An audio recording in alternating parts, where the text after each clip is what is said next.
10 orang penyandang disabilitas netra tahun ini mendapatkan bantuan dari Kemensos berupa gerai jualan lengkap beserta isinya senilai 7,4 juta rupiah.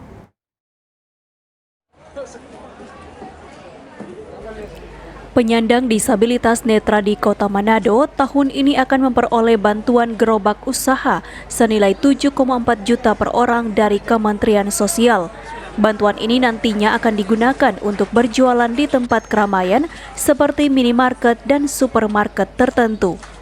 Menurut Kepala Balai Rehabilitasi Sosial Penyandang Disabilitas Sensorik Netra Manado, bantuan ini akan dibagi 5 juta untuk booth jualan dan 2,4 juta untuk perlengkapan. Nah, untuk tahun ini kita berikan 10 dulu, di mana isinya itu harganya 5 juta tambah isinya untuk dia menjadi modalnya 2.400.000. Jadi totalnya kemarin untuk simbolis kita serahkan 7.400.000 untuk satu orang. Tetapi nanti kita akan serahkan 10 orang sementara dibuat.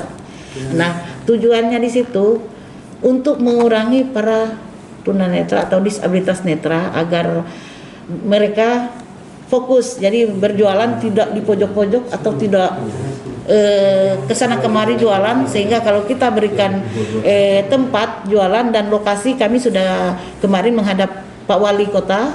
Pak Wali Kota sudah perintahkan ke jajarannya untuk mempersiapkan di muka-muka Indomaret maupun Alfamart yang ada di sekitaran Kecamatan Tikala ya, untuk supaya diizinkan para tunanetra ini untuk memajang gerai mereka itu untuk berjualan. Ia menambahkan bahwa semua bantuan yang diberikan Menteri Sosial Tri Risma hari ini pekan lalu merupakan hasil asesmen tim Balai RSPDSN Tumoto secara profesional untuk memastikan bantuan tepat sasaran. Quincy Matau melaporkan untuk Kawanwa TV.